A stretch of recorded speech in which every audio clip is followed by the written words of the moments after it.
Halo, sveicināti! Pirmdienas vakars, 3. jūnijas. Šodien es sapratu vienu milzu lielu lietu. Ja mēs vēlamies ārējo mieru, es jau īpaši, jo man miers ir ļoti svarīgs, mums pašiem iekšpusē jābūt mierīgiem. Tātad pozitīviem un tas vārds pozitīvisms jau it kā ir tāds nodeldēts, bet mums ir ārkārtīgi svarīgi būt pozitīviem, tātad ar plus zīmīti.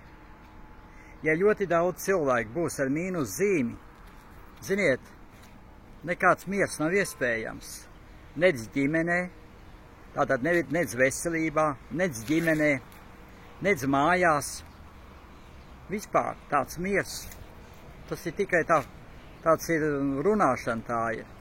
Tātad pati galvenā ir miera radīšana savai ķermenī, savā garā.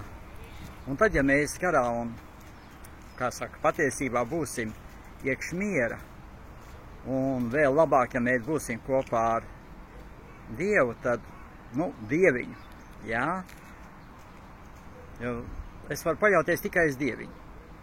Man viņš ir Dieviņš, viņš man ir mīļš. Es dzirdēju, kad man stāstīja, ka kādam cilvēkam viņš sauc Dieviņu par tētuku. Tētuks tur skatās. Kā kurš to izpaužās. Bet priekš manis Dievs ir Dieviņš, jā. Lai man tas kādam patīk vai nepatīk. Un ja šis Dieviņš, ja mēs būsim ar viņu saistīti kopā, viņš ir milzum liels spēks, tad arī būs miers. Jo te jau redziet ticība un uzticēšanās. Un uzticēšanās, tā ir pilnīgi cita lieta. Ja es ticu Dievam, bet es neuzticos viņam, es vienkārši dzīvoju. Tad ir tā, kā ir. Bet ja es ticu un uzticos, un es esmu vienots ar to visumu radītāju, manas zemes radītāju, manas paša radītāju, es un tu mēs esam viens, tad notiek brīnumi. Un šādi brīnumi var notikt katra ģimenē, katra dzīvē. Tā. Un arī visas tās slimības sev ir iedotas. Kad tu paļausies uz Dievu? Tikai tad, kad būs smagi slims.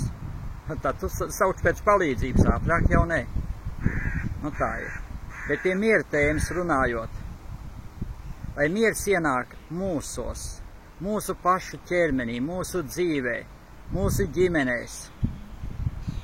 Tad, ja viņš ienāks arī, taču no cilvēkiem tas ir atkarīgs, un tad būs arī ārējais miers. Labi? Tāda man šodienas 3. jūnija atziņa. Mums visiem.